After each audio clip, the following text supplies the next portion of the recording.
Rasel sedang di dapur bersama ibunya, membantu motong bawang, sambil sesekali mengusap matanya yang pedih. Bu, bawangnya pedas banget ke mata. Aku sampai keluar air mata. Ya namanya juga bawang, nak. Kalau udah sering iris, nanti kebiasaan kok, gak sampai nangis lagi. Aku tuh sebenarnya suka masak, Bu. Cuma paling gak kuat bagian iris bawang gini nih. Kalau cuma ngiris aja gak kuat, gimana nanti jadi istri orang? Maksudnya masak, nangis mulu. Bu, belum juga kepikiran nikah, nah digodain terus. Aku kan lagi fokus ke hal lain. Ibu bercanda, tapi bener juga, perempuan itu bisa mandiri. Salah satunya lewat dapur. Kalau bantu ibu gini aja, ibu udah seneng kok. Makanya, aku mau banyak belajar dari ibu, biar bisa masak enak. Aku kan gak mau kalau merantau nanti malah bingung urusan makan. Hah? Merantau? Mau apa kamu barusan? Nanti aja lah, Bu. Aku jelasin setelah kita selesai makan.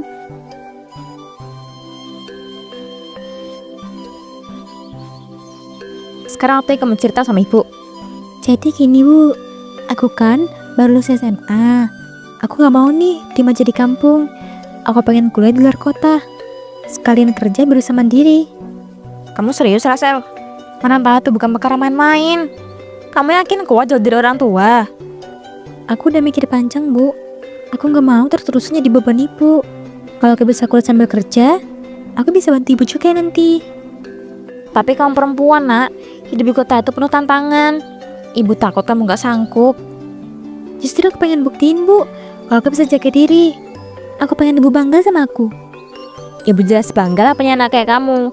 Cuma hati ibu ini berat melepas kamu pergi jauh. Gimana nanti kamu di sana?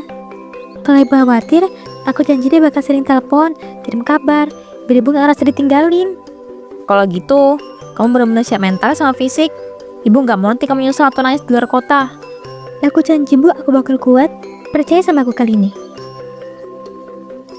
3 hari kemudian, Rasel sudah menyiapkan koper kecil dan tas punggungnya. Wajah tampak bersemangat.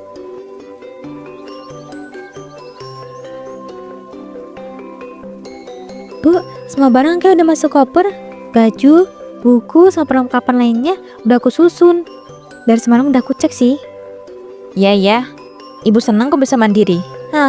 Tapi hati ibu berat banget rasanya. Aku tahu, Bu. Aku janji bakal selalu kabarin ibu.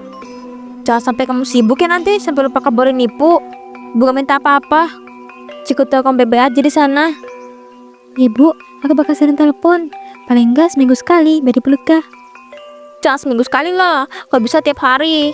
Ibu ini kan gampang cemas. Apalagi kamu nih anak perempuan sendirian di kota besar. Ya kalau tiap hari mungkin agak susah, Bu. Tapi aku usahain sesering mungkin. Pokoknya ibu jangan berhati berlebihan. Kamu jangan kebawa pergaulan gak bener ya. Ini pesan ibu. Jangan gampang percaya sama orang lain. Bu.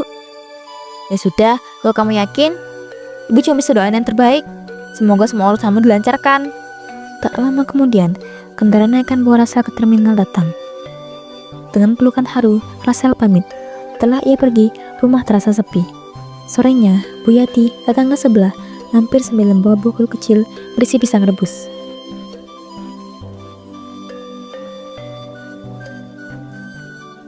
Assalamualaikum Bu Murni. Coba pisang rebus, kebetulan tadi bikin. Waalaikumsalam. Aduh, makasih banget ya Bu Yati. Pas banget sih. Saya dari tadi duduk di sini aja. Rumah rasanya sepi banget. Lah, biasanya kan Rasel yang bantuin ibu. Emang Rasel kemana, Bu? Kok kelihatan dari pagi? Rasel tadi pagi berangkat ke kota. Dia pengen kuliah dan kerja di sana. Katanya biar bisa mandiri. Oh, jadi beneran merantau toh. Saya pikir cuma wacana aja. Wah, hebat juga ya anak itu, punya tekad kuat. Iya, Bu. Dari awal dia nekat bilang mau berangkat. Hati saya sebenarnya berat, tapi saya lihat semangatnya besar banget. Namanya juga anak muda, semangatnya lagi berkobar. Tapi emang harus hati-hati juga, Bu. Kota tuh banyak cobaan, apalagi buat anak gadis. Itu juga saya takutin Bu Yati. Saya berkali-kali pesan jangan sampai salah langkah. Mudah-mudahan dia bisa jaga diri. Insya Allah, Bu, kalau niatnya baik, semoga jalannya juga dimudahkan. Tapi Ibu jangan lupa sering-sering telepon tuh. Iya kok, sudah pesan gitu. Katanya dia bakal sering kabarin, semoga aja benar. Saya percaya kok Rasel anak baik, Bu. Dari kecil kelihatan sopan, rajin, gak neko-neko. Mudah-mudahan gak berubah. Semoga begitu ya Bu Yati. Doa seorang ibu gak pernah berhenti. Saya pengen dia berhasil. Amin Bu, saya juga ikut doakan ya. Kalau ada apa-apa, cerita aja ke saya. Kita kan tetangga. Kasih ya Bu Yati. Malam di kota terasa bising oleh suara kendaraan. Rachel duduk di kamar kos kecilnya dengan ponsel di tangan. Ia baru saja membereskan beberapa barang bawaan. Dengan rindu, ia menelpon ibunya. Halo Bu, ini aku. Baru sempat telepon. Soalnya dari siang sibuk beres-beres kamar kos. Alhamdulillah kamu telepon nak. Bener tadi nungguin kabar. Gimana perjalananmu? Capek nggak? Capek dong Bu, tapi seru juga. Aku lihat jalan kota ramai banget. Beda jauh sama kampung. Aku sempat pusing karena macet, tapi akhirnya sampai juga. Kamu sampai kok dijemput siapa? Aman kan? Iya Bu, ada barengan tadi yang bantu nganterin. Orangnya baik, coba bantuin bawa barang aja sih. Habis itu langsung pulang. Aku gak kenal deket. Hati-hati ya, jangan percaya sama orang baru. Ingat pesen ibu. Iya Bu, iya aku inget kok. Aku cuma datang beresin barang doang. Habis itu ngunci pintu rumah ada rapat-rapat. Baguslah kalau gitu. Kamar kosnya gimana? Layak dihuni kan? Kamarnya kecil tapi lumayan lah Bu. Ada kasur, lemari, meja belajar. Airnya juga lancar. Cuma agak bising suara jalanan. Tapi mau gimana lagi? Ya terbiasa lah. Kan nyawa perjuangan. Baguslah kalau mau nyaman. Ibu jadi lega. Jangan lupa jaga kebersihan kamarnya. Kesehatan tuh penting. Iya Bu, udah aku sapu tadi. Rasanya enak ya, gak punya rumah kecil sendiri meskipun sederhana. Ya anggap aja latihan sebelum punya rumah beneran. Yang penting kau betah dulu. Betah kok Bu, tapi jujur aku kangen sama rumah. Rasanya beda banget tidur sendirian gini. Wajar nak, namanya juga pertama kali jauh dari orang tua. Ibu juga kangen kamu, tapi harus kuat ya. Aku bakal kuat ke Bu. Itu semangat aku makin gede kalau gak pengorbanan ibu. Aku pengen buktiin kalau aku gak salah langkah. Ibu percaya sama kamu Rachel. Jangan lupa doa setiap malam. Jangan sampai sibuk urusan dunia lupa sama Allah. Insya Allah Bu, aku sholat. Sebelum beres-beres tadi, aku sempat sholat dulu biar hati tenang. Bagus nak, kalau kamu dekat sama Allah, ibu yakin kamu dijaga. Dan jangan terlalu maksain diri ya nak. Kalau badan capek, nanti malah sakit. Ya Bu, aku jaga diri. Udah malam, jangan begadang. Besok kamu sibuk lagi pasti. Iya Bu, aku mau tidur di sini. Ibu juga jangan banyak pikiran ya, nanti sakit. Yaudah ya nak, selamat malam. Selamat malam, aku sayang Ibu. Beberapa minggu berlalu sejak Rachel mulai hidup di kota. Hari itu, selepas kuliah sore, hujan deras mengguyur ratan panti. Rachel beralih kecil mencari tempat berteduh.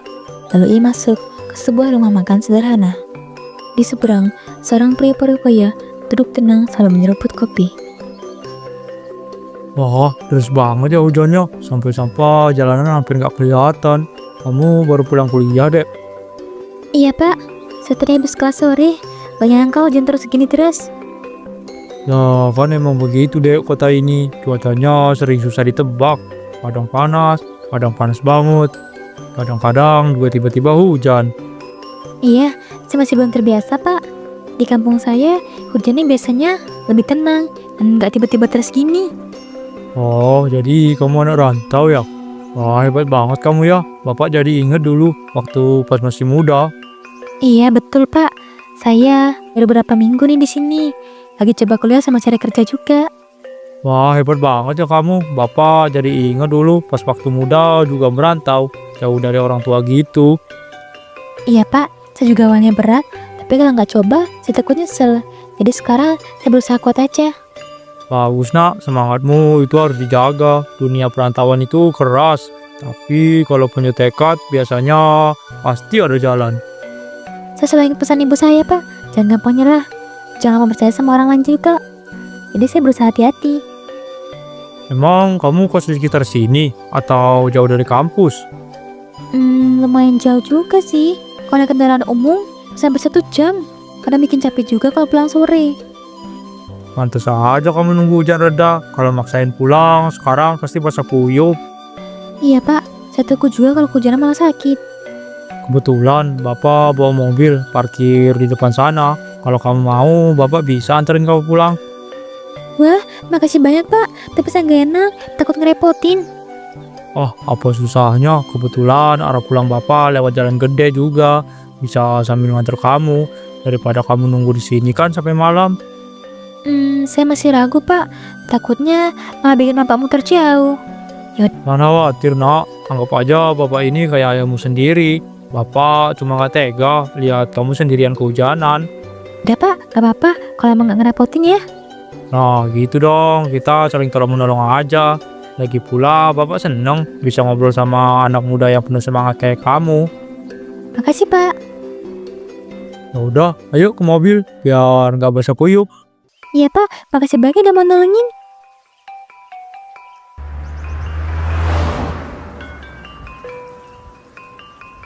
Jadi kamu siapa namanya? Lupa bapak nanya tadi. Nama saya Rasel, kuliah di kampus negeri dekat kantor pos itu. Sekarang masih adaptasi juga sih sama suasana barunya. Kampus itu terkenal banyak orang luar daerah yang pengen kuliah di sana. Kamu pasti bangga bisa masuk, apalagi dari kampung. Bisa sampai sini tuh butuh perjuangan besar loh. Iya, Pak, saya juga masih agak kagok sih. Tapi ya coba jalan aja pelan-pelan. Kalau Bapak? Saya Aldi kerja di salah satu perusahaan kontraktor, posisinya lumayan lah. Oh, gitu. Bapak udah lama ya kerja di bidang itu? Udah lama banget, hampir 20 tahun lebih. Kalau soal kerjaan, saya bisa bilang cukup stabil, tapi masalah justru di rumah. Maksudnya gimana, Pak? Ya itu, ya kadang istri saya itu sering pulang ke rumah ibunya, entah karena marah sama saya atau alasan lain lah. Saya juga bingung, rasanya apapun yang saya lakuin selalu salah di matanya. Waduh, saya jadi bingung nih mau komentar apa. Soalnya saya masih muda, belum ngerti masalah rumah tangga. Iya, saya cuma cerita aja. Anak saya juga sekarang lagi jauh, sekolah di luar kota gitu. Jadi rumah sering sepi. Makanya kalau saya pulang rasanya nggak ada teman ngobrol gitu. Pasti kerasa banget ya, Pak, sepi gitu. Betul tuh, kadang saya lebih betah di luar rumah, nongkrong di warung kayak tadi. Atau keliling-keliling aja gitu naik mobil. Kasian juga sama Bapak. Kalau boleh, mau nggak jadi teman cerita bapak? Saya janji kok nggak akan ganggu urusan kuliahmu. Cuma sekadar ngobrol aja gitu. Kalau cuma ngobrol sih nggak masalah, Pak. Wah, makasih banyak Rachel. Kamu nggak tahu betapa leganya saya dengar jawaban barusan. Rasanya kayak ada orang yang mau dengerin saya lagi. Sama-sama, Pak. Saya juga gak keberatan. Toh saya sering kangen rumah juga. Kalau ngobrol kan lumayan nih, bisa ngelarin rasa sepi. Iya, cocok ya. Kamu masih muda, semangatmu beda. Bisa bikin saya ngerasa lebih hidup. Juga kalau dengar ceritamu. Ya, saya sih orangnya biasa aja, Pak. Cuma ya kadang kalau ada yang mau dengerin, rasa enak juga. Itu, Pak, tuh. Ngajak ke sini lurus, terus sampai rumah warna hijau muda. Itu kos saya. Telah sampai depan kos. Hati-hati Rachel. Jaga baik-baik. Kota besar ini beda sama kampung. Iya, Pak. Makasih banyak ya udah nganterin. Semoga Bapak sehat terus. Sama-sama, kapan-kapan kalau butuh tumpangan atau mau sekadar ngobrol, jangan sungkan ya. Nih kalau perlu catat nomor saya ya. Makasih ya, Pak, tumpangannya. Beberapa bulan berlalu. Siang itu, di teras rumah Bu Murni, ia dan Bu Yati duduk sambil makan singkong rebus. Yati, tahu nggak? Rasanya kayak mimpi sekarang. Ya terasa udah jauh berubah. Wah, berubah gimana maksudnya, Mur? Saya penasaran. Setelah kan beberapa bulan doang dia baru merantau. Nih ya, kamu lihat nih. Aku tunjukin fotonya. Nih, lihat. Dia makan di restoran mewah, bajunya bagus-bagus, tasnya juga kelihatan mahal. Astaga, cepet banget ya. Padahal baru kemarin rasanya dia pamitan ke kota. Iya, saya juga nggak nyangka. Tapi dia bilang kerja sambil kuliah. Hasilnya bagus banget. Jadi, dia kuliah lancar, kerja juga jadi ya? Wah, hebat ya Mur anakmu. Kamu pasti bangga. Bangga banget dong, Yat. Tiap bulan dia ngirimin uang ke saya. Jumlahnya nggak tanggung-tanggung. Berapa emangnya? Bisa sampai lebih dari 5 juta, Yat. Buat ukuran saya yang cuma ibu rumah tangga, itu luar biasa banget. Ya Allah, rezeki anakmu lancar banget ya. Kalau gitu, kamu tinggal nunggu kiriman Rasel aja berarti ya? Betul tuh. Saya jadinya belanja kebutuhan rumah lebih leluasa. Bahkan beli perabot baru. Walah, jadi kemarin kursi ruang tamu ganti itu ternyata hasil kiriman Rasel toh. Iya, itu salah satunya. Anak saya ini yang pintar cari peluang. Kalau foto yang janda kayak gini, saya yakin DP di sana benar-benar nyaman ya. Rasel juga sering bilang kalau teman-temannya tuh kagum sama dia. Soalnya bisa cepat mandiri di kota gede. Iyalah, anak-anak yang merantau juga karena masih bingung cari kerjaan. Ini Rasel mau udah mapan ya. Nanti kalau Rasel pulang kampung, saya mau bikin syukuran kecil lah, biar orang-orang bisa lihat perubahan dia. Bagus tuh Mur, kalian tunjukin tuh kalau anakmu tuh gak main-main di perantauan. Tuh lihat, saya ini kan dari dulu sering yang gak biasa-biasa aja nih. Sekarang udah saya nunjukin kalau anak saya bisa bikin saya bangga. Semoga aja Rasel terus sukses ya. Amin. Waktu berlalu. Malamnya, Bu Murni tengah menatap perhiasannya di kamar ketika tiba-tiba ponselnya berdering. Ia kaget melihat nama Rasel muncul.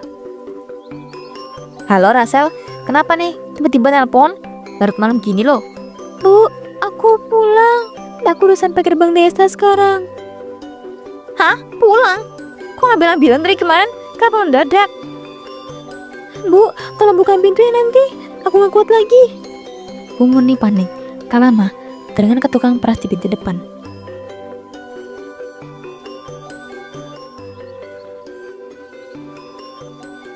Ya Allah Rasel, kenapa wajah begini? Apa yang bikin kamu kayak gini? Bu, aku digebukin. Aku udah gak kuat lagi, Bu. Astaga, siapa yang berani? Saya tolong ibu sekarang. Aku malah bilang ibu. Tapi selama ini aku bukan kerja beneran. Aku cuma disimpanan om beristri. Apa? Rasel, jangan bercanda sama ibu. Aku serius, Bu. Maaf. Ya Allah, anakku. Aku ketahuan sama istrinya. Aku dipukulin sama diancam. Dan sekarang aku hamil. Hamil? Rasel, kamu sadar nggak? Apa yang kamu lakuin yang bikin keluarga kita malu? Bu, aku nggak tahu lagi harus gimana. Aku takut. Ayo masuk sini. Jangan nangis di sini. Orang lihat. Dengan wajah penuh rasa malu, Murni menarik Rasel masuk ke dalam rumah. Tetangga tidak mengintip, mulai berkuncing. Sejak malam itu, Murni jarang keluar rumah. Ia tak lagi sesumbar soal anaknya. Rasel pun ikut jadi bahan gibah warga. Nasib mereka berubah dari kebanggaan jadi aib.